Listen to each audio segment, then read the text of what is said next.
Gravação iniciada. Senhores, dando seguimento aqui à nossa reunião de julgamento, a nossa sessão de julgamento da manhã desse dia 4 de junho, vamos ao processo 147, o processo do contribuinte Nivaldo Pereira.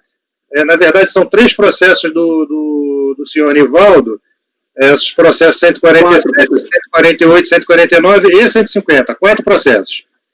Todos processos relacionados à IPR e relatoria conselheiro Rodrigo, que vai iniciar a sua manifestação pelo processo de número 147. Perfeito, presidente. Só precisava me recordar aqui se a conclusão é válida para todos. Mas, enfim, esse 147 talvez seja um pouco diferente dos demais, porque eu aqui já passando por voto, tá? Se for o caso, depois eu volto, mas como eu observei a preliminar de decadência, também de ofício, eu verifiquei isso. Porque eu marquei lá em amarelo no trecho do voto, de acordo com a própria autoridade lançadora, né, descrição dos fatos, a folha de 14 e 15, afirma que o contribuinte pagou o débito relativo ao DITR 2007, porém somente 2011, é aquela questão do pagamento em atraso. E aí, pelo pagamento em atraso, ela foi categórica e expressa em afirmar que, por conta do pagamento que se fez em 2011, ela aplicou o 173 do CTN. Eu entendo que esse pagamento em atraso não é suficiente para caracterizar o deslocamento do prazo decadencial,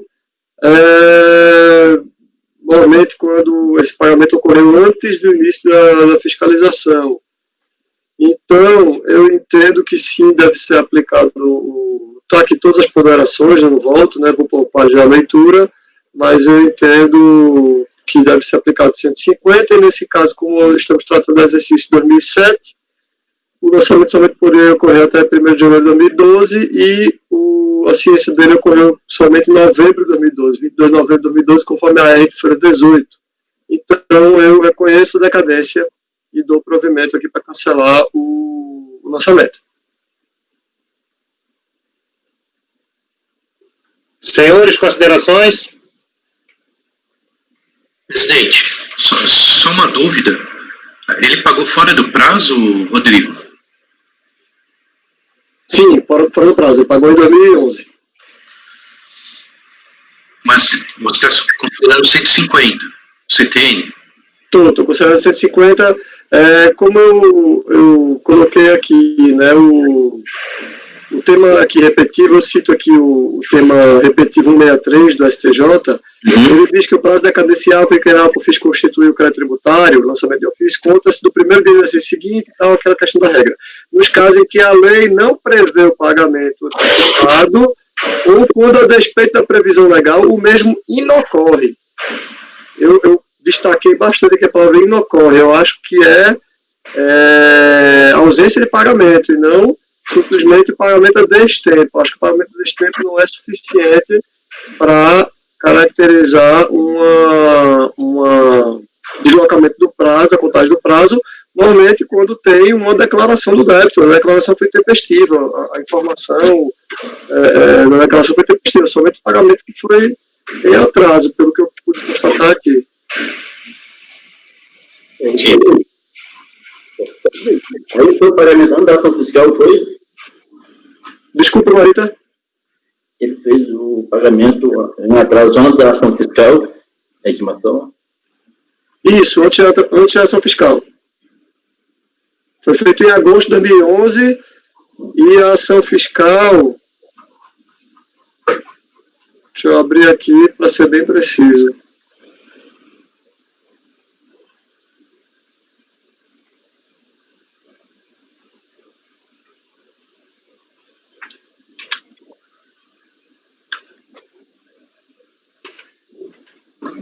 E a questão aqui que você colocou, Rodrigo, a respeito da aplicação do 173 é apenas quando não houvesse declaração do débito, né? Quando não houver o pagamento. Quando não tem pagamento, quando não tem declaração também, né? Não, mas quando não tem declaração... Mas aí, nesse caso, eu estou considerando que houve o pagamento, ainda que há destempo, tá? Isso. Foi isso. Mas aí... Se ele não tivesse pago, aí... Tudo bem. Aí, ia pelo 173, mas é porque eu estou demonstrando que você, né, bem colocou, é que o tema repetitivo 163 gerou a súmula 555, né, 555, que a súmula diz isso, quando não houver declaração do débito, aí são entendimentos que se complementam, né? Exato, eu entendo que são termos que complementam, né? Quando não tem declaração, vai 173, quando tem declaração, mas o pagamento não ocorre, é 173. Em nenhum momento dessas interpretações eu entendi que quando tem declaração e o pagamento é em atraso, também ocorre o deslocamento. Eu não compreendi assim, mas claro, é um tema assim, como o presidente já colocou, né, naqueles outros processos que eu baixei em diligência, é um tema que tem interpretações, né, divergentes, tem outros conselheiros, eu não me lembro qual a turma especificamente, mas que entende que o atraso é capaz, sim, de deslocar o prazo decadencial. Então... essa questão é porque há quem entenda que o que se homologa é o pagamento, né? E, na verdade, não há previsão de homologação de pagamento. O que se homologa é o lançamento. E, como bem disse o Rodrigo, o lançamento é aquele que se dá por homologação quando a legislação determina que o contribuinte antecipe o valor do tributo sem manifestação da autoridade. Então, o contribuinte fez a declaração e recolheu o tributo. Foi punido por conta desse recolhimento em atraso com o quê? Com a multa de mora. Então, a penalidade para o contribuinte recolher em atraso é exclusivamente o pagamento da multa de mora. Naturalmente, se o contribuinte tivesse feito esse recolhimento depois de iniciado o procedimento fiscal, aí ele perdeu a espontaneidade, aí a história é outra. A gente ia para a súmula que a gente não ia considerar o que foi feito a destempo e tal, né, sem o contribuinte estar espontâneo, mas nesse caso eu concordo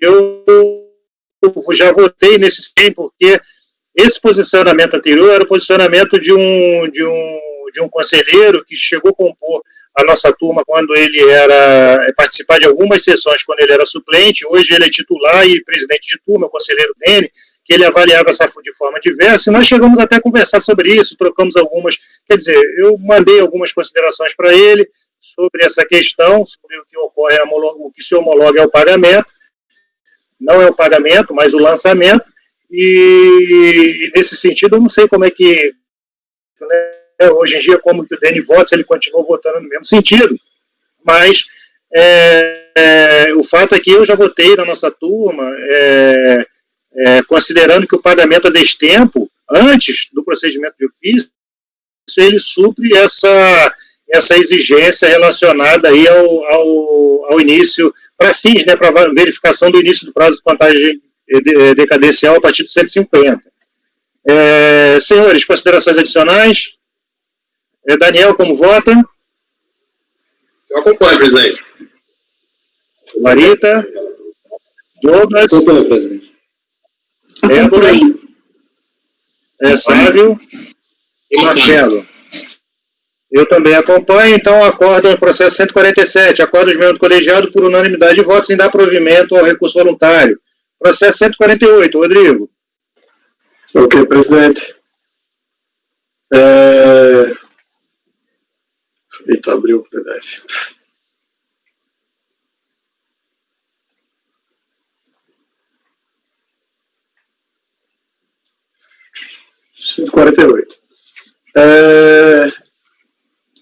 Também um caso de... Não tem nada marcado, mas enfim... Esse eu não marquei nada, mas vamos lá, vamos tentar fazer uma leitura rápida. Outro caso de ITR, né, membro do contribuinte, no caso do recurso voluntário depois que o DRJ de Brasília, que julgou o procedimento em parte o lançamento de ITR, lavrado em novembro de 2012, relativo ao exercício 2008. Ciência ocorreu em novembro de 2012, crédito de R$561 mil, já é multa e juros. Descrição do fato afirma que o contribuinte não comprovou área efetivamente utilizada para a plantação de produtos vegetais, área efetivamente utilizada para pastagens e valor de terra nua, que foi arbitrado com base no CIPT. Então, eu colaciono aqui que, depois dessa glosa dessas áreas de utilização, o grau de utilização baixou de 100% para 0%, foi 100% a área glosada. O VTN ele declarou como 190 mil, mas não teve a apresentação de laudo, foi adotado o VTN presente no sítio, que foi de 3 mil por hectare. Então o VTN foi majorado de 191 para 3.177.000, conforme tabela abaixo. O recorrente apresentou sua impugnação. Eu destaquei aqui os trechos já conforme o resumo da BRJ. Afirma que não atende. O orçamento disposto no inciso 2, não há descrição dos fatos, nem assinatura, considera-se vício formal, não posso sanear a regularidade. Lançamento efetuado na presença de flagrante ofensa do direito para defesa, é o contraditório, pois não especifica claramente os motivos que levaram a autoridade fiscal a efetuar a glosa. Nós temos o 397 CPC aplicado subsidiariamente, inclusive, é possível juntar novos documentos no decorrer do processo. Com base nesses fundamentos, o impugnante requer juntar posterior documentos ao IMA e à Administração Fazendária do Estado de Minas Gerais. Requer ainda, em respeito ao princípio de constitucionais da defesa, seja toda a realização de perícia, a fim de aferir o grau de utilização. Houve desrespeito ao princípio do devido processo legal. Não é plausível zerar a área utilizada na utilidade rural do imóvel sem fundamento algum por parte do fisco, ainda mais quando se trata de diferenças tão discrepantes. A apuração se deu de forma completamente arbitrária. Enfim, foi basicamente aquelas alegações lá.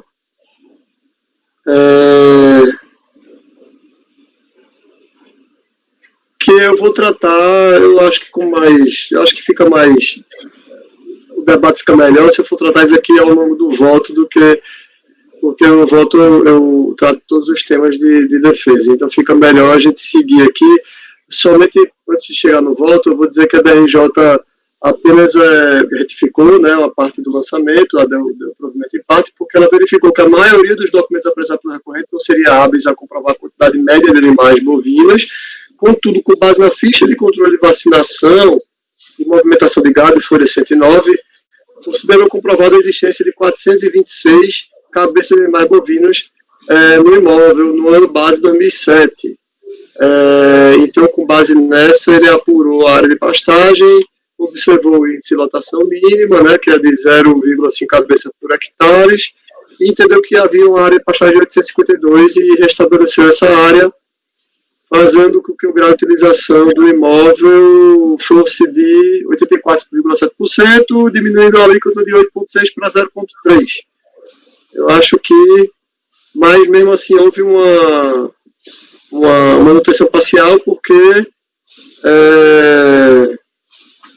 não houve alteração do VTN. Não precisou, exatamente. Recurso voluntário, ele... eu poderia ter feito uma leitura bem mais rápida aqui, porque o recurso voluntário, ele somente alega o seguinte, ele questiona o VTN, diz que o decreto número 3 de 2013 da Prefeitura de Itambacuri afirma que os valores comercializados por alqueires, 3 tipos, folha 329, escritura de cartório de notas, consta a venda de uma terra de 37.000 hectares, 37,51 hectares, o valor de 62 mil, além da declaração de engenheiro agrônomo informando a existência de pastagens utilizadas na propriedade e o valor médio das mesmas, que foi de R$ 1.328 por hectare, na qual serve de base de cálculo de apuração da terra nua, que ele afirmou ser de R$ 324 o hectare. Eu aqui, pessoal, entrando no voto, eu afirmo que esse decreto da Prefeitura, esses documentos apresentados pelo recorrente não são suficientes para chegar à constatação do que seria um VTN de R$ 324,38 por hectare, né, no caso. Eu afirmo que, no presente caso, o contribuinte não apresentou qualquer laudo técnico de avaliação, deixou de apresentar qualquer documento válido a fim de comprovar o VTN na data de 1º de janeiro de 2008, a preço de mercado. O pleito recorrente para o VTN seja arbitrado em conformidade com valores estabelecidos pelo decreto da Prefeitura não merece prosperar, pois tal ato do Poder Executivo não é capaz de refletir com fidelidade esperada para fins de apuração de ITR o VTN de cada imóvel individualmente. O mesmo ocorre para os demais documentos apresentados, estimativa de custo de pastagem, declaração de existência e utilização de vegetação e escritura pública de compra e venda, pois nenhum deles são hábeis a comprovar o VTN do imóvel do recorrente em 1º de janeiro de 2008. Então, eu nego o provimento ao recurso voluntário. Desculpa ter se estendido aqui, realmente a gente vai lendo aqui, vai se lembrando do voto, no caso, que a impugnação dele foi bem mais extensa e o recurso voluntário, como já tinha sido aceito a parte da área de pastagem, ele se restringiu somente ao VTN. Então, eu nego provimento porque não tem laudo e, assim, decreto de prefeitura não é um método capaz de aferir individualmente o valor do imóvel. Ok, conselheiro. Senhores, considerações? Não, presidente. Daniel, como vota? Acompanho, presidente. Guarita? Eu também acompanho. Douglas? Acompanho, presidente. Débora? Acompanho. Sávio? Acompanho. Marcelo? Acompanho. Ok, eu também. Então, nesse processo 148, acordo de emenda colegiado por unanimidade de voto, negar provimento a recurso voluntário. Esse resultado é o mesmo para outros processos desse contribuinte? Ou... Sim, eu estava abrindo agora, presidente, e os outros é exatamente o mesmo, sendo que o item 149 é relativo ao exercício 2009, salvo engano, exato, e o item 150 é relativo ao exercício 2010. Mas a discussão é exatamente a mesma. Exatamente, recurso voluntário exatamente o mesmo. Perfeito, senhores. Então, a gente, para esses dois processos, ok, senhores? Todos de acordo? Replicando aqui o resultado de negativa de provimento para os processos 149 e 150. Concordo. Ok. Então, vamos lá. Processo 151, relatoria do conselheiro Marcelo, contribuinte Márcio Pérez. Esse também é um paradigma de um lote de repetitivo de um único processo, que é o processo 152. Conselheiro, por favor, fique à vontade. Presidente, só fazer umas considerações. Tem uma nulidade que o contribuinte pede desde a primeira instância, tá? Eu deixei destacado aqui no voto o seguinte: eu estou ultrapassando ela. É uma nulidade porque foi intimado para apresentar a documentação, o laudo do ITR, só que voltou a R como falecido e acabou assim, sendo intimado por edital. O contribuinte apresentou a defesa, juntando o laudo e tudo mais. Eu estou indo para o mérito, ultrapassando até, dando provimento, tá? Mas não sei se eu falo primeiro a nulidade, a gente volta ela primeiro, porque nulidade formal para retornar para fazer a intimação novamente e apresentar o laudo. O próprio contribuinte fala isso, né? Ele quer que retorne o processo para ele apresentar um laudo, apesar de ele ter apresentado também um determinado laudo aqui em defesa, tá? Marcelo, o contribuinte não foi intimado do quê? Não foi intimado... A primeira fiscalização, do início da fiscalização. O início em que ele deveria apresentar documentos? Isso. Ou seja, então a gente voltaria ao momento anterior não daria para fazer isso agora, né? Voltaria ao momento anterior à autuação. Não é isso? Na verdade, ele não foi intimado no curso ainda do procedimento para apresentar documentos. Uhum. Você entende que houve esse laudo ele só apresentou na impugnação. Isso. Eu não faria assim, na prática, se o laudo já está apresentado, né, acaba não importando nenhum prejuízo para o contribuinte, né? Uhum. Se não, a análise que deixou de ser feita pelo fiscal vai ser feita já foi feita na primeira instância e deve estar sendo feita por você, naturalmente, se você não superou, né? Se você superou essa questão da nulidade. Mas, por favor, é uma nulidade. Aí você, como é uma preliminar, eu acho que você teria que a menos que você tenha convicção plena de que não vai ter discussão com relação ao mérito, entendeu? Porque para a gente não voltar depois na preliminar. Entendi. Então, a gente julga primeiro a preliminar. Então, eu acho melhor. Pode ser que a gente resolva o problema aí, Certo. E aí a gente pode até não declarar uma nulidade, por exemplo, em sede preliminar, se entender que no mérito, o mérito aproveita o contribuinte também. Mas é uma questão um pouquinho mais à frente. Então, por favor, eu acho que é melhor a preliminar. Ok. Trata-se de recurso voluntário apresentado em face da decisão de primeiro grau, julgou procedente em parte a impugnação do contribuinte, referente ao ITR, exercício 2009, presídio de multa, tendo como objeto imóvel denominado Fazenda Caeté, cadastrado na Receita, sob número tal, com área declarada de 309 hectares, aqui, localizado no município de Esmeraldas, Minas Gerais. A ação fiscal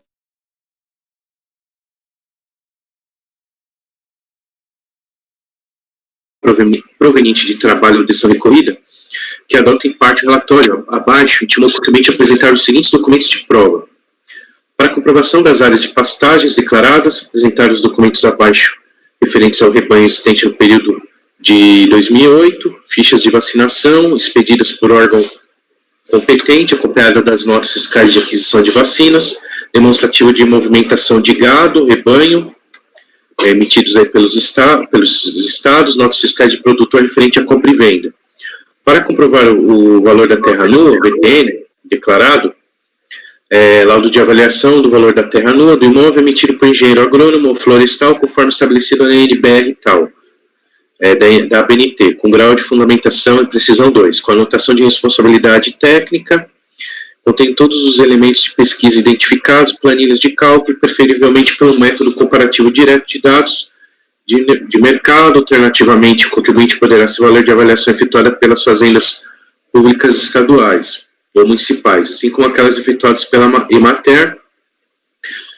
Tais documentos devem comprovar o VTN de 1º de janeiro de 2009, o preço de mercado. A falta de comprovação ensejará o arbitramento. Aqui ele indica cultura lavoura, né, os valores, tá? Em razão de ter sido profícua a tentativa de intimação via postal, as folhas tais, a fiscalização intimou o contribuinte para a ciência do citado termo por meio de edital de intimação, com data de desafixação e tal data. Por não ter recebido nenhum documento de prova e procedendo-se à análise e verificação dos dados constantes da DITR de 2009, a fiscalização resolveu glosar as áreas declaradas de produtos vegetais, de 30 hectares, e de pastagens, de 244,4 hectares. Glosar o valor das culturas, pastagens cultivadas e melhoradas, e florestas plantadas de 35 mil, além de alterar o valor da terra nua, declarado de 136.985, arbitrando o valor de 1.595, com base no CIPT, instituído pela Receita, com consequente redução do grau de utilização de 86,3 para 0, e aumento da alíquota aplicado de 0,10 para 3,30 e do VTN tributado, e disso resultando um imposto suplementar de 52 mil e alguma coisa. Voltando ao voto, por sua vez, a impugnação, o contribuinte, eu vou ler a parte da impugnação, porque onde ele trata aí as razões aí da nulidade. Ok. Na impugnação, o contribuinte, através de inventariante do espólio, alegou, de acordo com o relatório da decisão recorrida, diz que a afirmativa, após regularmente intimado, o sujeito passivo não comprovou a área efetivamente utilizada para a plantação com produtos vegetais, constante na notificação de lançamento. Não procede, bastando verificar o retorno do AR, no qual consta como devolvido por motivo falecido. Informa que o senhor Mário Pérez Nogueira faleceu em 5 de 3 de 2001. Considera que deveria ser providenciada a intimação dos órgãos sucessores do decujus, os quais sucedem na propriedade do imóvel, o que não foi providenciado. Ao contrário, procedeu-se à publicação de edital, com a afirmativa de que o sujeito passivo estaria em local incerto e ignorado. Entende que houve a violação ao direito de defesa dos sucessores do sujeito passivo, no sentido de comprovar pelos documentos solicitados os dados declarados. Salienta que, nos termos 59.2 do decreto do PAF, havendo prejuízo ao direito de defesa do sujeito passivo, deve ser declarada nulidade, pois tal prejuízo se mostrou manifesto na medida em que não houve oportunidade de manifestação antes que se procedesse ao lançamento de ofício de TR. Requer em preliminar a declaração de nulidade de todos os atos posteriores à publicação do edital, com a determinação de intimação dos sucessores, de cujos identificados e qualificados para tomarem ciência do termo de intimação e apresentarem a documentação exigida, anulando-se também o lançamento. Afirma que o imóvel, efetivamente, vem sendo utilizado para a produção agropecuária, conforme faz prova o laudo anexo. Informa que o de cujos, além da propriedade do imóvel do presente processo, era arrendatário de outro imóvel rural, próximo chamado Fazenda Zagaia, no município de Capim Branco, distância aproximada de 5 quilômetros. Dessa forma, sua exploração continuada por seus sucessores se dá com a produção de leite na Fazenda Zagaia e a recria de bezerras e bezerros, bem como as vacas que estão em produção, solteiras, ficam na Fazenda Caeté. Registra que o relatório do IMA, Instituto Mineiro de Agropecuária, em anexo, comprova que em 2008 havia uma média de 60 reses na Fazenda Caeté, a qual esteve 52 em 2009 e subiu para 82 em 2010. Isso sem contar as transferências temporárias e breves de reses entre os imóveis, nem sempre acompanhada das guias, por serem muito próximas. Esclarece que a DITR traz, na verdade, pequeno equívoco em relação aos hectares utilizados no imóvel, com uma área total de 319 hectares, pois ele possui reserva legal de 63,86 hectares em florestas nativas, ou seja, 20%, e há ainda 1.000 metros quadrados para as benfeitorias, e da área restante, de 254,55 hectares, são utilizados 224,44 hectares para pastagens e 30 hectares para agricultura.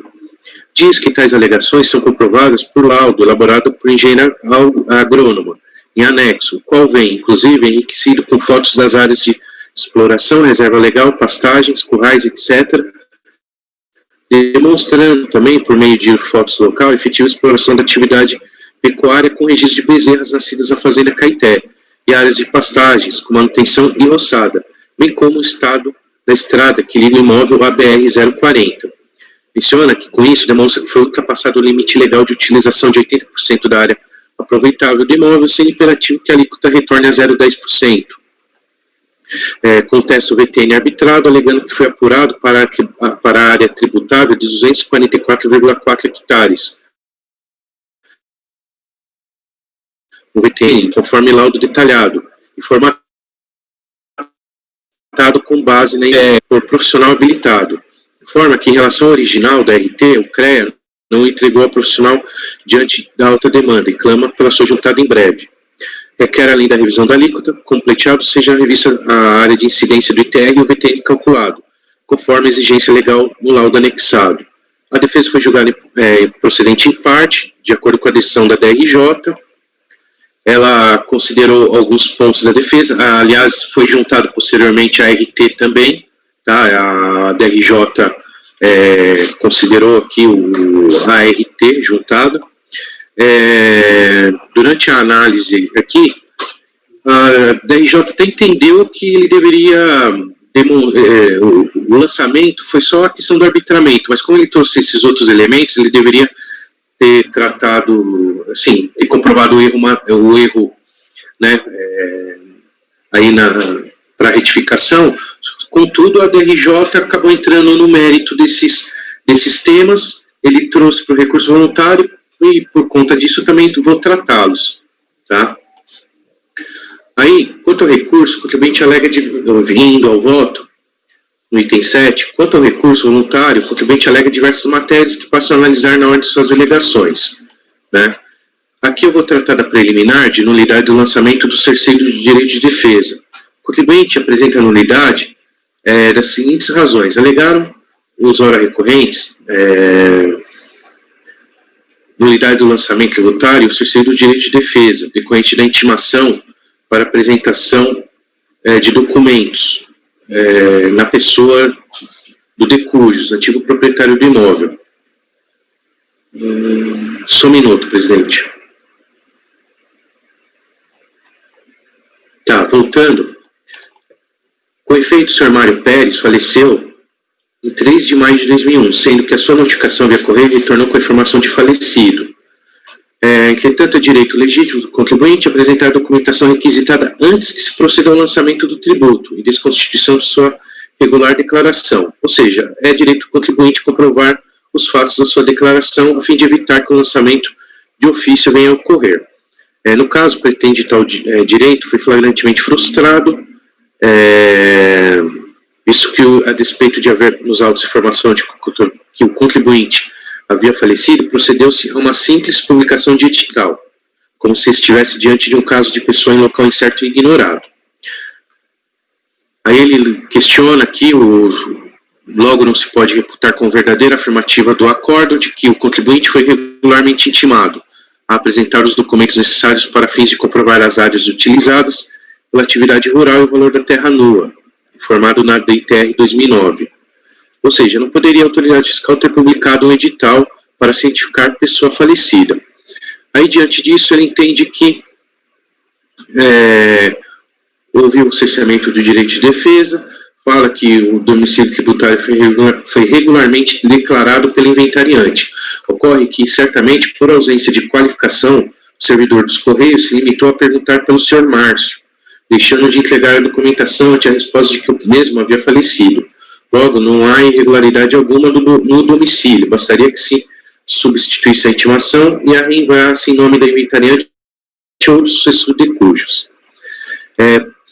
Por sua vez, agora o voto recorrido fundamenta a manutenção da validade da intimação no seguinte sentido: o impugnante alega nulidade por meio de edital, considerando que o senhor Mário faleceu em 2001 e que não foi providenciada a intimação dos órgãos sucessores, consta o AR, motivo de falecido.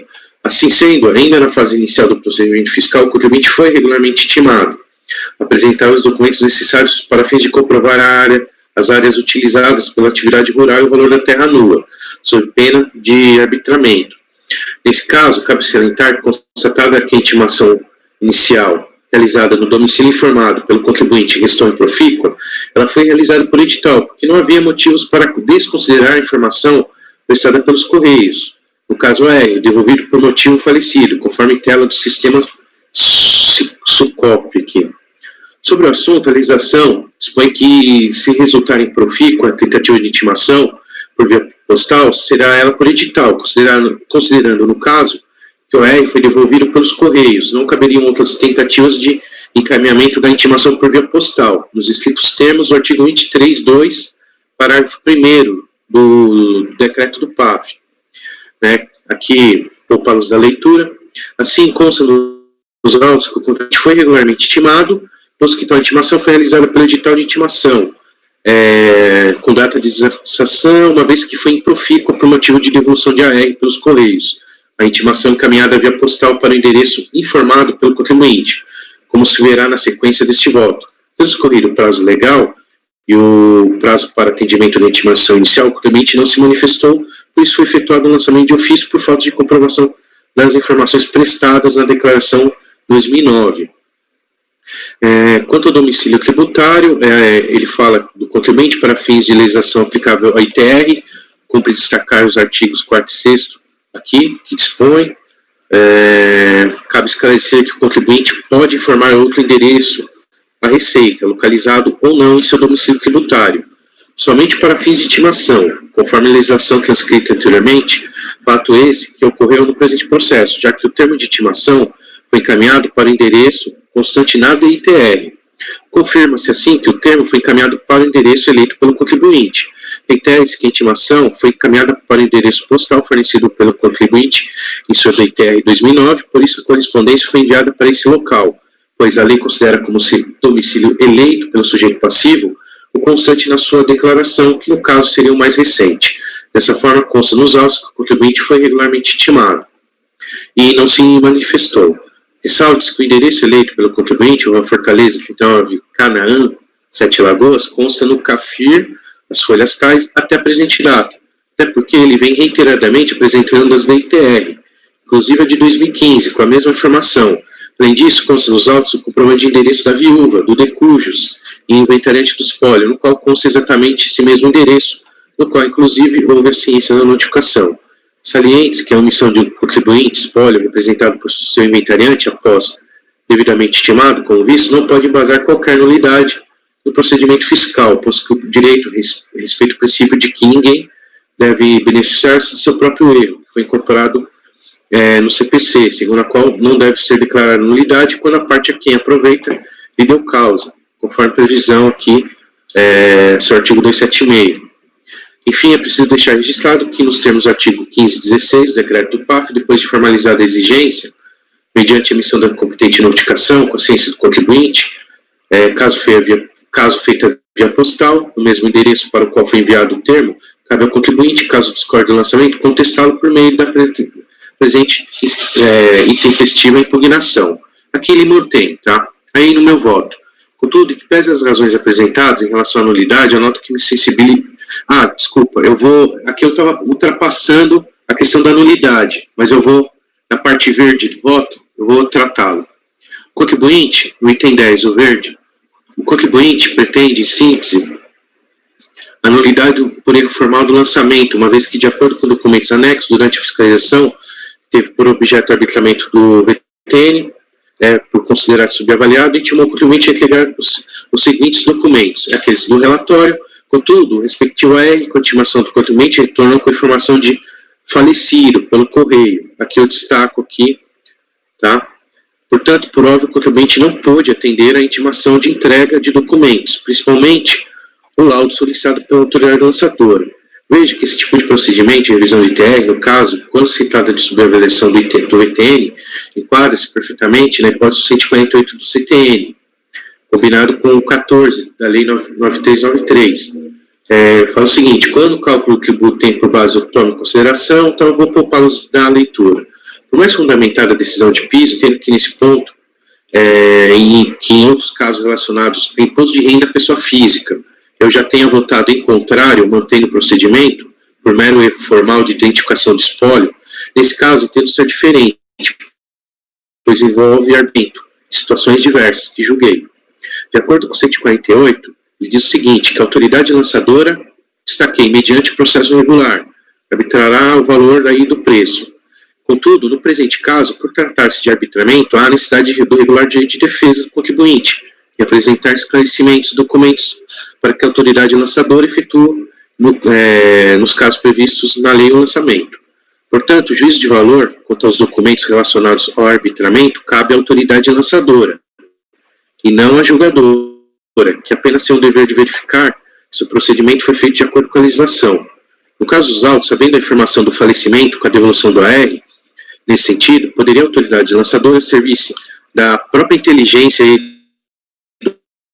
do artigo 23, inciso 1 do PAF e tentar efetuar a intimação no local indicado e, no caso, intimar o preposto sujeito passivo, e no caso, é inventariante, enfim, para evitar a sua irregularidade, principalmente se tratando de procedimento que se inicia por arbitramento.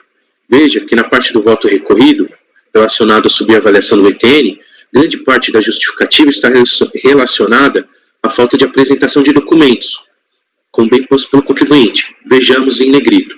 Aqui são destaques do voto que ele fala, ele não foi apresentado documento algum, não foi apresentado documento algum, tá? 19, no voto. Olha, diante das passagens do voto acima, verifica-se que, ao contrário do decidido, houve sim preterição ao direito de defesa, posto que se apresentado na oportunidade o laudo, ou até mesmo apresentado outras informações indicadas pela autoridade fiscal, como o contribuinte poderá se valer de avaliação efetuada pelas fazendas públicas estaduais ou municipais, assim como aquelas efetuadas pela Mater, a sorte do contribuinte poderia ser diversa. O laudo foi apresentado apenas à defesa pelo motivo de que a intimação não chegou aos representantes do sujeito passivo, que, a meu ver, poderia ter ocorrido uma diligência maior por parte da autoridade lançadora, a fim de evitar eventuais nulidades, e com a informação correta, efetuar inclusive de ofício as modificações no cadastro do ITR, e efetuar o lançamento na pessoa do espólio, caso não houvesse ocorrido o término aí do inventário do sujeito passivo. Portanto, nesses casos de lançamento, com a possibilidade de arbitramento, como nos casos de subavaliação de ITR, teor do 148, a atividade fiscalizatória deve se primar pela sua regularidade com a devida intimação do contribuinte referente às solicitações de documentos para comprovar o contrário, posto que a ideia é que haja proximidade do lançamento com a verdade material dos fatos, e evitar seu arbitramento, que na maioria das vezes segue uma média de mercado. Aí, pelo exposto do provimento para decretar nulidade por vício formal, em decorrência da prescrição ao direito de defesa na forma 59, devendo ser formalizado o novo lançamento. E, caso vencido, eu trato aqui da matéria do mérito.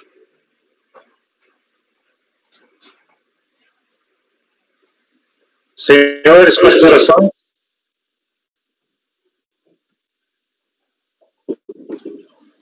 Nesse caso, Marcelo, essa sua constatação foi porque a autoridade fiscal já tinha informação de falecido quando voltou a R, né? Ele só voltou a R escrito, falecido. Eu falei, se está falecido, tudo bem que é desde 2001, entendeu? Eu acho que também faltou até a questão por parte do contribuinte, tá?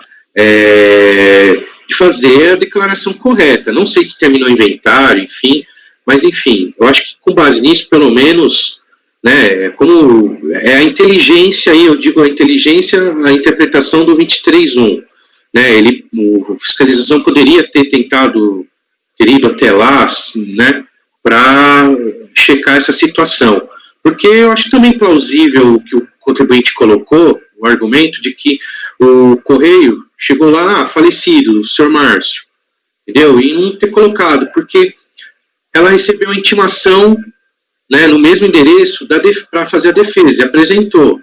Tudo bem que existe, né, as considerações que apresentou defesa, né, trouxe o laudo, enfim, alguma coisa até foi considerado pela DRJ, enfim, mas é só por conta disso, essa diligência um pouco maior, tá? Assim, o que me causou, tá, mais essa, né, isso daqui, né, é mais essa questão aí. Por mais bem fundamentada, lógico, a decisão da DRJ conste, tá?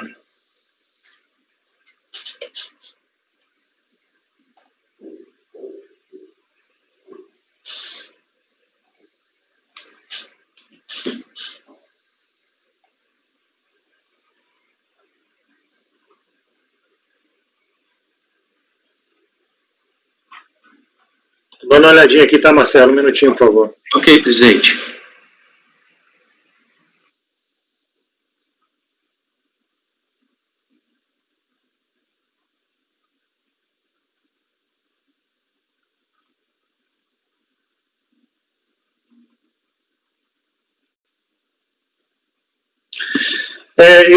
Me parece que exercício 2009, né, Marcelo?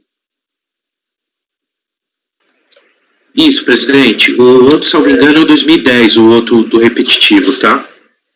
E o contribuinte está falecido, faleceu em 2001. Essas pessoas que ficaram com esse imóvel rural, os sucessores ou os herdeiros, sejam lá quem, eles estão fazendo a declaração em nome do contribuinte, cara, sem indicar nenhum representante legal. Eu identifiquei aqui a declaração, não tem nenhum representante apontado. Eu vi isso também. Chega lá alguém para entregar alguma coisa, sei lá, 10 anos depois, ninguém tem a curiosidade de pegar, abrir o papel e receber para ver o que é, né? É a Receita Federal a cobrança, devolve, avisa que faleceu. Aí tudo bem, devolveu.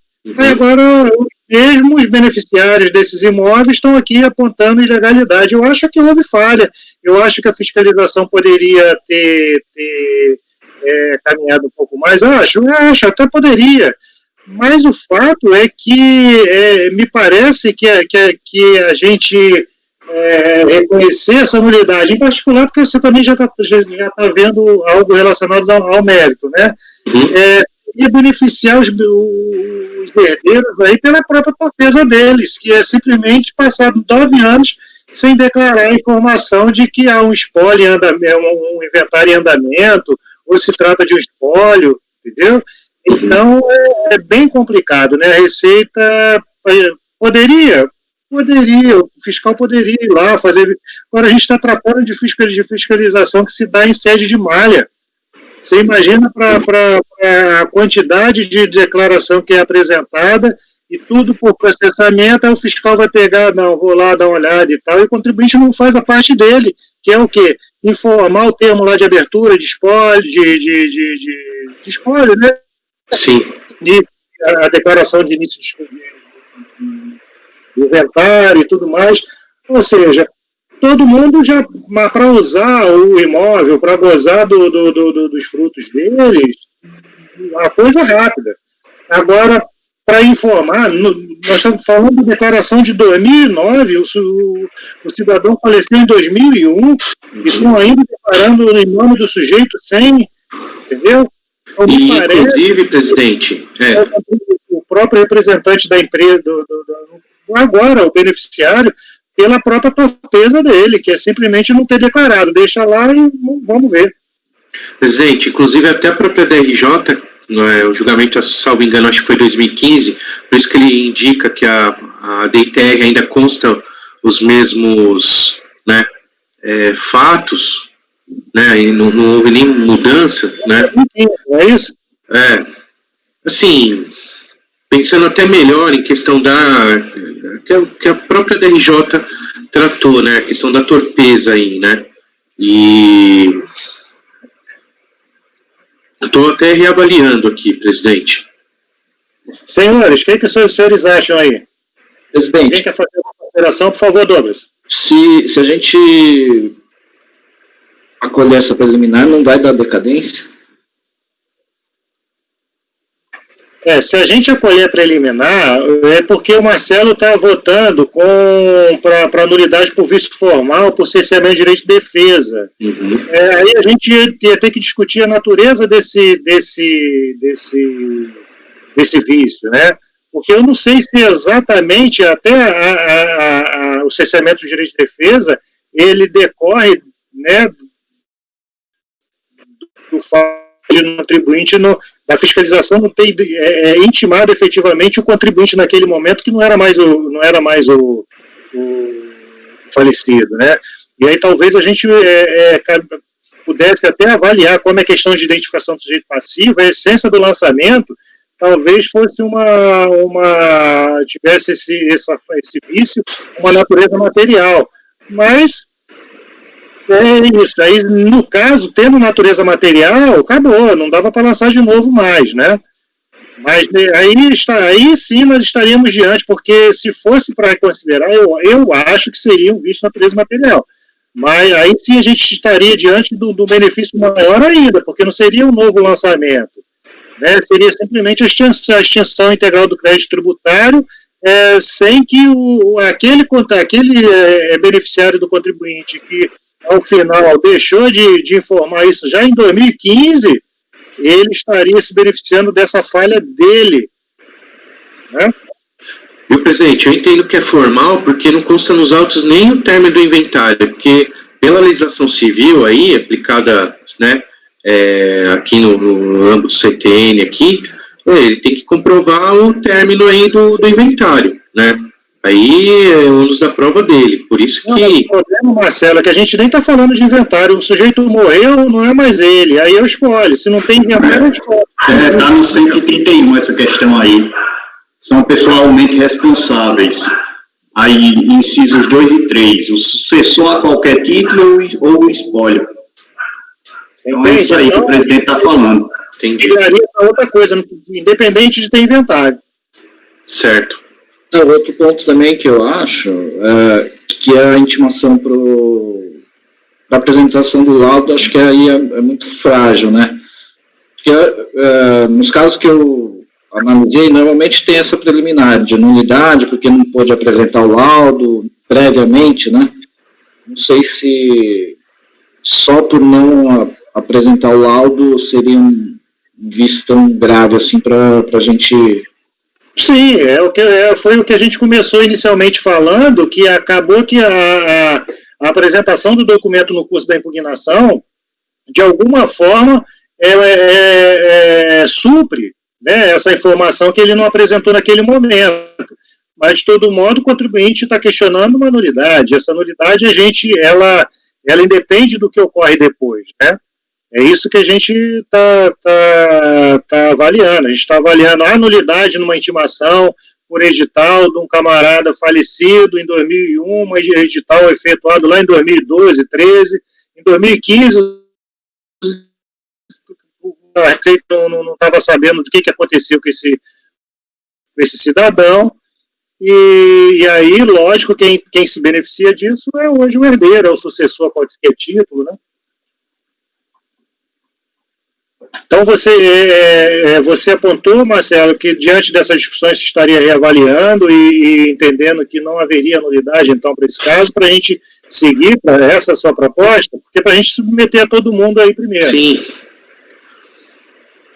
Presidente, ok, senhores. Eu vou manter o voto aqui, né, porque até tem a questão do 131, que ele até destaca também, né, e como falei, por mais que, em minha opinião, ele tenha errado, eu acho que na fiscalização ela poderia ter sido um pouco diligente, né? Sim.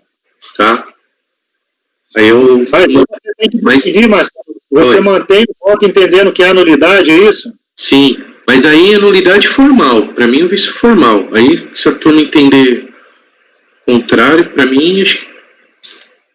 Mas aí, Marcelo, como o presidente estava colocando anteriormente, aí a própria notificação, só abrir um parênteses aqui para ver se eu entendi, tá? Tem a questão do laudo, que não foi apresentado, tem a questão da intimação, que diz respeito a esse laudo, tá? Certo. E aí tem depois outra coisa, é isso? Que eu ouvi, ou questão do... Houve a intimação para apresentar o laudo, né? O início da fiscalização. Voltou a R.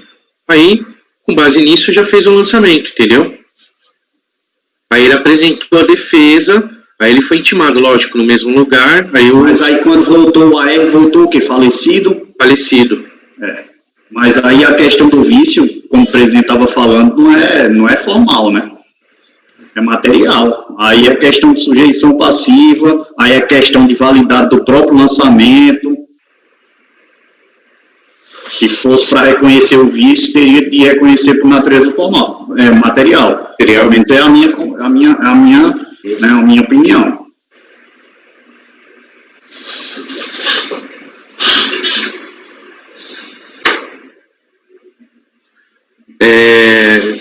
Há necessidade de destacar esse vício, presidente? Certamente, porque de tudo importante é para saber se pode lançar ou não de novo. Se a gente não falar, volta com embargos por omissão. É verdade. Entendeu?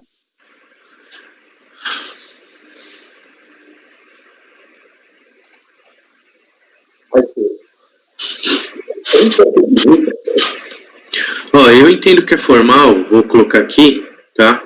Porque, assim, o sujeito passivo existia, por mais que tenha falecido, mas, assim, ele é a questão, questão do espólio, só não foi destacado o espólio, né? Ele ia chegar lá, voltar, morreu, mas eu vou colocar o espólio. A questão, Marcelo, olha só, se a gente considera que houve cerceamento de defesa porque o camarada não apresentou o laudo, mas ele apresentou depois... Ainda tem a questão de não há nulidade se não houve prejuízo. Porque exatamente esse mesmo camarada, você imagina que você concluir do jeito que você está querendo, com vício formal, vai voltar para a unidade intimar o cara a apresentar o mesmo documento que está no processo. Entendi. Entendeu? Eles não vão efetuar a retificação e tudo mais, né? Não sei, você está falando, olha, aí o camarada, ele está pleiteando para intimar ele de novo. É isso que ele está pleiteando, entendeu? Entendi. Como eu te falei, me parece que não tem prejuízo nenhum, se ele quer apresentar o laudo já está aí, o contribuinte é esse, e vai ser o beneficiado pela falha dele de não ter informado isso por anos e anos, por décadas. O contribuinte morreu em 2001 e está em 2015 apresentando declaração no nome do sujeito falecido sem nenhuma informação. Tá. Sem nenhuma informação. Presidente, eu vou retificar aqui, vou considerar decorrência do conjunto probatório aqui, tá? Aí, se algum de vocês quiserem abrir a divergência, fiquem à vontade, mas assim, com base até em todos esses argumentos aí, eu vou retificar, considerar que não houve o cerceamento do direito de defesa, ele apresentou a defesa, tem a questão, o fato dele ter desde 2001 falecido, os sucessores não terem nada até hoje declarado, até 2015, data da decisão da DRJ, se a gente for considerar, pode ser até mais que 20 anos, porque acaba a gente abrir até a declaração constar ainda o nome dele lá, né? Então você está superando a preliminar. Eu vou superar, presidente. Diante dessas considerações que estou colocando agora... Você está... Não acolhe a preliminar, é isso? Tá, por esses motivos, e como colocou a DRJ, né, acho que existe sim, certo, deveria ter ocorrido a diligência aí, por parte maior ainda do contribuinte, né, que até porque o lançamento por homologação, né, vamos dizer assim, e pensando melhor aqui, refletindo melhor. Okay. E também, essa questão aí, o fato dele estar se beneficiando da própria torpeza, entre aspas, tá? Torpeza. Pois é o termo, né? É o termo que se usa normalmente. Vamos lá, senhores.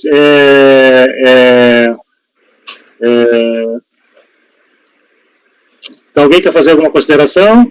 O Marcelo mudou de encaminhamento de nulidade. Afastar a preliminar de nulidade. Então. Daniel, acompanha o Marcelo nesse sentido? Acompanha. Rodrigo? Acompanha também, presidente. Acompanha também.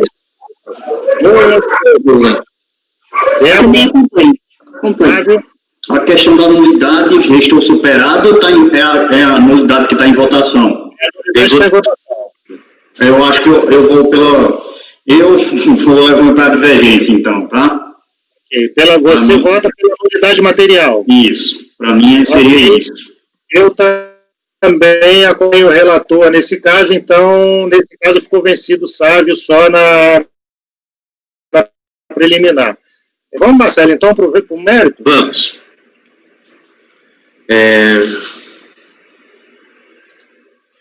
Presidente, eu vou ser bem objetivo aqui. É idêntico o caso que eu votei, tá? As considerações a respeito da BNT, as normas da BNT, tudo mais. Eu estou considerando aqui... Olha, Marcelo. Só um minuto, vou abrir. Foi 58. 58? É o 33 do quadradinho. Diga, Rodrigo. Não, eu ia comentar justamente onde é que estava o laudo. Aí, posso, presidente? Por favor, fica à vontade. Aí, a partir do item 16, o voto, por sua vez, no julgamento de primeira instância, a autoridade julgadora desconsiderou o laudo apresentado por suposta não aplicação da NBR, a despeito do laudo ter expressamente indicado que teria adotado tal norma como padrão.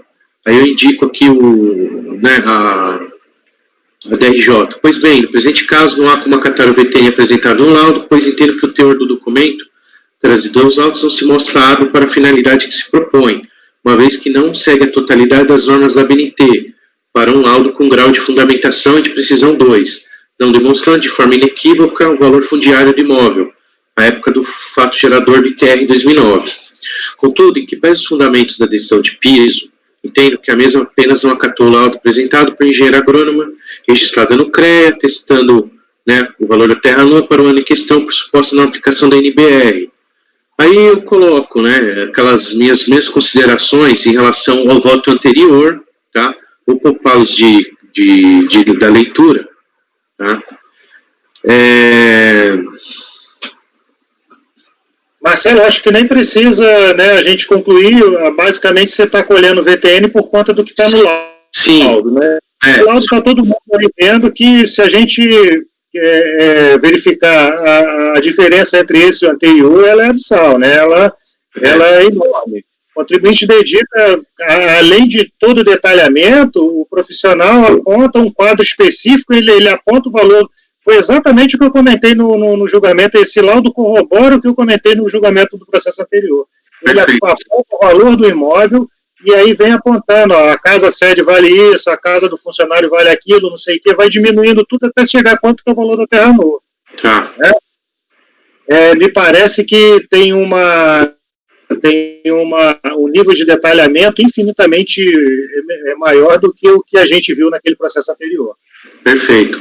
Então, aqui no caso, presidente, eu estou acolhendo, foi uma diferença, vamos considerar assim, pequena, né? R$100 mil em relação do que foi arbitrado, né? Ok.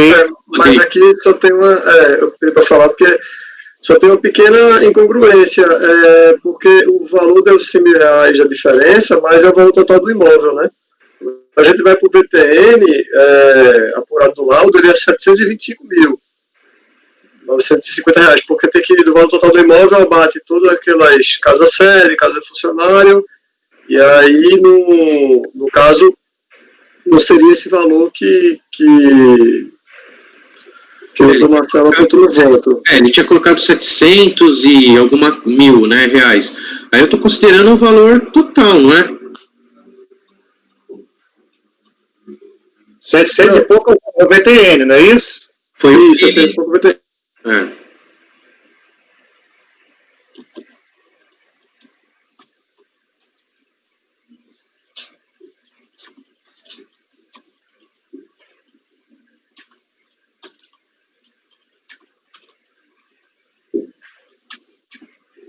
Ele faz uns cálculos no final, até a DRJ faz umas considerações a respeito, né, falou que não poderia ter indicado isso, aquilo, mas aí eu considerei o valor total.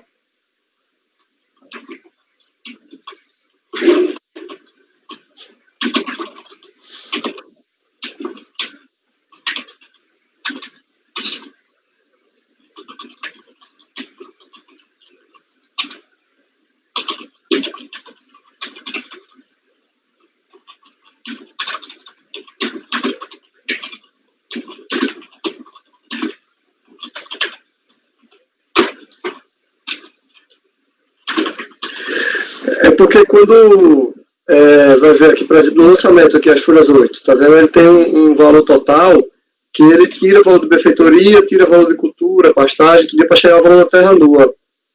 Então, mais ou menos adotando aquela metodologia que está no laudo, metodologia não, né? Aquela forma de leitura, vamos dizer assim, a base tributável não seria os 1.436.000, mas sim os 725 mil.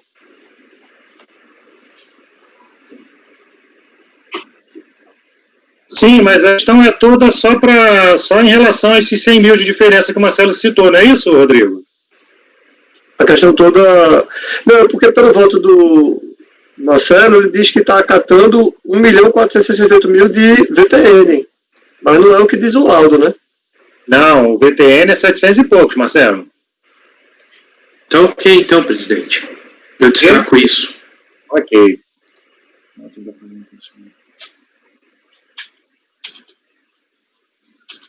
Senhores, mais alguma consideração?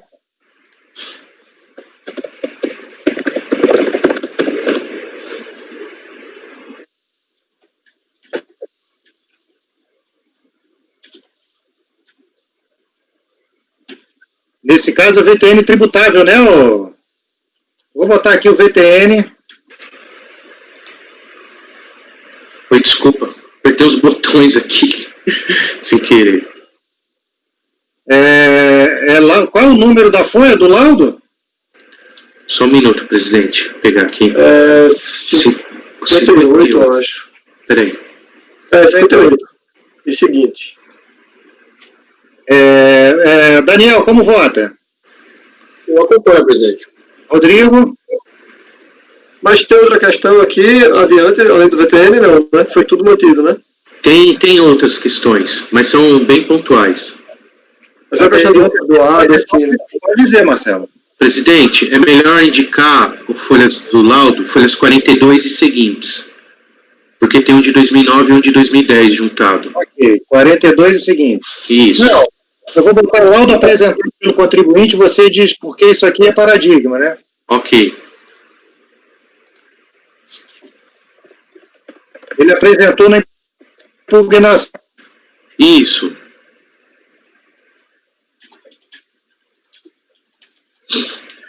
Podemos para os outros pontos?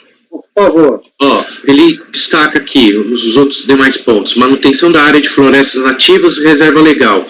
Eu estou afastando, porque eles entraram no mérito disso aqui, da RJ, eu estou afastando aplicando a súmula CARF 122. A própria DRJ confirma que ele não apresentou nenhum documento, nenhum registro da área de reserva legal, registro do imóvel, tá? Eu estou afastando. O outro ponto, eu estou negando provimento esse ponto, não acatamento da área declarada de 30 hectares como utilizada para produção vegetal, pelo fato do laudo apresentado não vir acompanhado de provas. Nesse ponto, questiona o recurso no acatamento dessa área declarada de 30 hectares. O que eu falei foi o seguinte, nesse ponto, analisando o laudo apresentado, não vejo bem destacado esse ponto, apesar de constar uma planilha com a capacidade de uso da terra. Contudo, as fontes indicadas não conseguem determinar com precisão a existência dessas áreas e por isso nego provimento ao recurso. Ok, senhores. Considerações a mais? E o outro, não acatamento da área declarada de 224,4 hectares como utilizada para pastagens. Aqui, a DRJ fala que não vai influenciar em nada o valor, tá? Ela destaca aqui, fala do laudo, né, mas ele faz um cotejo aqui das fichas de registro de vacinação, né? Mas eu falo o seguinte, no item 35, entendo que essa parte merece revisão e adição de piso, pois houve a comprovação por parte do recorrente das fichas sanitárias dos animais e esclarecimento de que o laudo técnico apresentado pelos ora recorrentes efetivamente comprova a utilização de mais de 200 hectares como área de pastagens e vem acompanhado de provas de que em terreno vizinho havia mais cabeças de gado que eram transferidas para a fazenda Caeté, quando não estavam em produção. São as manifestações do contribuinte, a argumentação que eu entendo, assim, verossímil. Oportuno observar que boa parte da fazenda Caeté é formada por áreas de baixa fertilidade e em grande parte de pastagem nativa, onde se mostra impossível a lotação de 0, ponto animal de grande porte por hectare, necessitando de pelo menos 2,5 vezes mais de área para manutenção satisfatória dos animais, os quais se alimentam exclusivamente de pasto em boa parte do ano. Aí eu venho falando o seguinte, não vejo razões para afastar tal valor indicado pelo contribuinte, se analisado em conjunto esses dados com os termos do laudo, que atesta, inclusive, com fotos, a possibilidade de área de passagem no valor de 224,4 hectares. Portanto, dou provimento nesse tópico, inclusive. Mas, Marcelo, isso aí tem a questão de pastagem, tem aquela quantidade de rebanho por hectare mínima. Não tem um negócio desse? Você consegue fazer essa avaliação a partir disso? A questão não é existir pastagem em si, é demonstrar que ela é utilizada como pastagem. Aí a utilização do imóvel, a utilização se dá a partir de um coeficiente definido de quantidade de animais de acordo com o tipo de animal por hectare. Então, ele até argumenta que ele utiliza do outro imóvel também, né? Logo no início da defesa, tá? Que faz o outro imóvel que é 5 quilômetros ali próximo deles ali, e vira e mexe vão transferindo de uma fazenda para outra e tudo mais, né? Tudo bem que a decisão da DRJ ela destaca determinados pontos, mas assim, como o laudo, né, eu tô mais assim colocando, presidente, mas também o laudo é dizer que é pastagem, isso é uma coisa. Dizer que é pastagem, beleza, pode ser uma pastagem até natural que nem seria benfeitoria, como pode ser pastagem plantada. A questão é a utilização dessa área. E essa utilização, a legislação prevê, não é isso aí, Rodrigo? Essa questão do coeficiente de utilização. Então, assim, o laudo está dizendo que tem, mas cadê o rebanho? Entendi. Precisa mostrar o rebanho para saber quanto de trâmite transitou, para poder chegar à conclusão de quanto dessa área ela é possível de dedução da área como área utilizável, entendeu? Porque senão o camarada que tem uma propriedade de 1.000 hectares e é tudo pastagem, não cria um cabrito, ele vai ter direito exatamente do mesmo benefício do camarada que cria 150 cabritos por hectare, entendeu? Entendi, presidente, a colocação. Então, nesse caso... mesmo. Aqui o laudo de avaliação, né? Não é, até porque não se presta muito, não vê quantidade de animais, nem nada. E quando eu estava vendo, o DRJ já fez uma apuração com base naquelas fichas de vacinação. E aí ela chegou com base nessa média que o presidente citou, né, que é por zona rural, zona pecuária, enfim, que aqui é de 0,9, chegou à conclusão de devolver, né, de restabelecer a dedução de 66,6 hectares, mas aí eu acho que chegou à conclusão, ao final das contas, disse que isso não ia alterar o valor do ITR porque não era suficiente, né, acho que foi isso aqui, mas enfim, isso mesmo. Tirando esses valores, tirando esses 63 animais aqui, que ele... 60 cabeças ligados, em média, no 2009, ele não comprovou mais nenhuma. Perfeito. Presidente, eu acompanho aqui, então, os termos da decisão da DRJ. Ok, senhores. Então, basicamente, está dando provimento, acabou, não é isso, Marcelo? Os temas, né? Acabou, presidente. Agora os temas. Dando provimento para colher só o valor do VTN do laudo. Isso mesmo. Daniel, como vota? Eu acompanho o Marcelo. Rodrigo? Também acompanho, presidente. Isso. Douglas? Acompanho, presidente. Débora? Também acompanho. Sávio? Acompanho. Ok, senhores, esse é o processo número 151. Então, acordo os membros do colegiado por maioria de votos em rejeitar a preliminar de nulidade arguída, vencido o conselheiro Sávio Salomão, que acolheu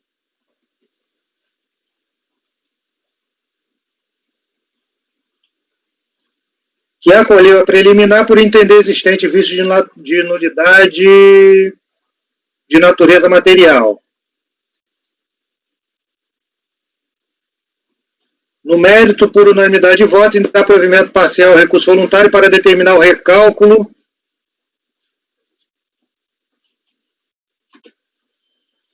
do tributo devido, considerando o VTN apurado no laudo apresentado pela defesa no curso da impugnação. Ok, Marcelo? Perfeito, presidente. Então, conta aqui onde está esse laudo. Estou colocando assim porque, como ele é paradigma, para não... Ok? Ok, daí eu aponto no... Perfeito. Tá. Esse resultado, ele se aplica ao processo seguinte. E terminamos o 152, vamos para o 2007-13. Esse processo 153, Serraria Bela Vista, relatoria do conselheiro Rodrigo, são 3 processos do mesmo contribuinte. Rodrigo, comece pelo que você entender mais adequado, mais proveitoso aqui para o julgamento. Ok, presidente, eu acho que esse aqui eu vou seguir a ordem da pauta mesmo. Estou me recordando das minúcias de cada um, mas acho que ao longo do... Pelo que eu estou vendo aqui, serve para... o resumo é igual para todos os itens, então 153 para 154 e 155.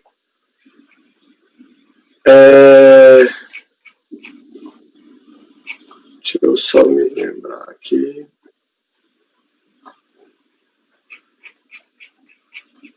Acho que me recordei dessa situação, presidente. Bem, pessoal, esse aqui é também outro caso de ITR. Houve glosa da área de preservação permanente, a área de reserva legal e arbitramento do VTN. Na impugnação, o contribuinte alegou o seguinte, que com a edição do decreto número 99547 de 1990 e do decreto 750 de 1993, entre outras normas ambientais editadas pela União, deu-se desapropriação indireta do imóvel ratificado pela decisão do STF nos autos de ação ordinária número tal, que eu cito, sendo que o primeiro passo para a desapropriação se deu em 1998 com a inserção do artigo 225, parágrafo 4 da Constituição Federal. A empresa ajuizou ação ordinária contra a União, objetivando a indenização do terreno, vegetação protegida e lucros cessantes, tendo o TRF e o STJ reconhecido que houve desapropriação indireta desde a publicação dos decretos citados, não podendo ser penalizada no pagamento do ITR. A área de preservação permanente foi reconhecida mediante desapropriação indireta pelo TRF e STJ. Não procede a alegação de que não foi comprovada a isenção da área declarada de reserva legal, pois em toda a área rural essa é obrigatória, no percentual de 20%, o que fica consignado na escritura pública de venda e compra do imóvel. No caso, o VTN não foi questionado, a DRJ manteve o lançamento. No recurso voluntário, o contribuinte reiterou os argumentos questionando, além disso, né, questionando a obrigatoriedade doada, né, além das questões que eu já pontuei. Ou seja, o contribuinte questiona a glosa da área de presença permanente e reserva legal e, indiretamente, a sua sujeição passiva em razão de suposta desapropriação indireta. Sobre o ADA, eu me inclino àquela orientação da PGFN de que seria dispensável até o Código Florestal de 2012, né, para a APP e a área de reserva legal. No entanto, de acordo com o termo de intimação de folhas 6 e 7, o ADA foi apenas um dos documentos solicitados, sendo certo que a fiscalização requereu a apresentação de laudos técnicos ou certidão de órgão público competente a fim de identificar a área de preservação permanente, cópia da matrícula do imóvel para verificar a verbação da área de reserva legal, etc. Em sua defesa, a recorrente apresenta como principal argumento a existência de ação judicial de indenização proposta contra a União, cujo objeto era reconhecer a desapropriação indireta do imóvel, a qual está as folhas 41 a 46.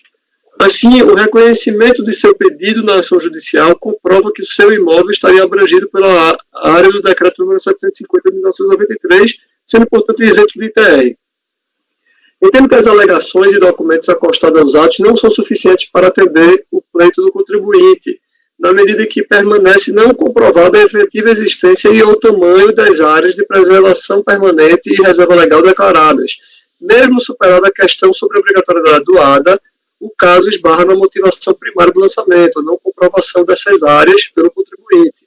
Com relação à ação judicial, observa-se que foi feito um pedido genérico de indenização por desapropriação indireta, abrangendo vários imóveis do recorrente e de seus sócios, não havendo comprovação de que o Poder Judiciário fez juízo de valor específico sobre essa fazenda Gaspar Alto, que é o NIF que a gente está identificando aqui, 4268-594-0. O próprio desembargador relator reconheceu a necessidade de ser feito posteriormente, após a decisão judicial, laudo para comprovar a efetiva existência das áreas abrangidas, é o que eu cito trecho do acórdão, falando que deverá ocorrer a indenização paga nos modos de desapropriação direta, mediante a avaliação judicial, mas tão somente para a área coberta por vegetação protegida de interesse social. E que, no outro parágrafo, ele diz que a importância indenizada deverá ser apurada em liquidação de sentença. Então, não basta a existência de uma norma legal para proteger toda a área, mas é necessária a efetiva existência de vegetação protegida por interesse nacional. É preciso demonstrar primeiro que a mencionada área existe dentro do imóvel e que, além disso, há a devida proteção da área, mediante sua exploração limitada, como prevê norma do órgão competente que instituiu. Aí eu cito, ao longo do voto, trecho do ilustre presidente, né, no acordo número 2201-005-404. Ademais, a própria petição inicial da ação judicial movida pela contribuinte expõe que as terras objeto da mencionada ação foram apenas uma parte dos imóveis dela e de seus sócios. E aqui eu estou trazendo mais argumentos, né, além do... Isso aqui é um reforço assim, muito grande, né, para mostrar que não tem uma certeza de que a área desse imóvel foi abrangida pela decisão. E eu até digo muito pelo contrário, tenho uma certeza de que não foi abrangida pela decisão, porque é o seguinte, todos os imóveis, aqui é tudo dados extraídos da petição inicial, tá? todos os imóveis informados pela recorrente como sendo sua propriedade de seus sócios, faz uma área de 34 milhões de metros quadrados. O imóvel objeto desse lançamento, que é de 2.762 de metros quadrados, que é 276 hectares, foi um dos indicados. Contudo, a própria recorrente afirma nos parágrafos seguintes de sua peça que, em relação a todos os imóveis citados, a área total coberta por mata seria de 28.352.000 metros quadrados. Portanto, já é uma confirmação de que não é a totalidade dos imóveis que estaria abrangida por essa área de mata. E, além disso, afirmou expressamente que da totalidade da área citada dos imóveis, apenas estaria sob a jurisdição daquele juízo, ou seja, daquela ação, uma área de 6.789.000 metros quadrados, que seria objeto daquela ação indenizatória, os 2.766 metros quadrados desse imóvel, objeto desse lançamento, estaria contida na área objeto da ação judicial. Muito pelo contrário, é um indício de que essa da área objeto da ação judicial contemplou apenas imóveis localizados em Blumenau, não fazendo parte deste rol o imóvel objeto do presente caso, que está localizado no município de Gaspar. Então, ante a ausência desse laudo técnico, documento oficial apontando a existência da APP no imóvel do contribuinte, bem como a falta de averbação da área reserva legal na matrícula, entendi por manter a glosa. Em análise do recurso voluntário recorrente, observa a questão de sujeição passiva. Ele trata a matéria incidental, sujeição passiva, dizendo já que ele não é esse imóvel tendo desapropriação direta, mas aí foi tudo questão incidental. E aí, assim, apenas por amor do debate, eu trouxe toda aquela questão que eu já trouxe em outros votos, né, sobre o que determinaria a sujeição passiva, no caso a propriedade teria que ser perda definitiva, enfim, então, apesar dele ter reconhecido direito de indenização, para exercer o contribuinte deveria comprovar também que existiria de fato essas áreas com vegetação protegida, caso contrário não seria paga nenhuma indenização e, consequentemente, não teria sido realizada nenhuma perda dos direitos de propriedade. Então, eu também não acato esse argumento, que tal comprovação não foi feita. Salvo o melhor juízo, a documentação apresentada não comprova de forma definitiva a perda de direito de propriedade incidentes especificamente sobre fazenda Gaspar Alto, razão pela qual nego o provimento ao recurso voluntário. Ok, senhores, alguma consideração adicional? Rodrigo, essa conclusão, ela se reflete nos mesmos termos para os processos 53 e 154?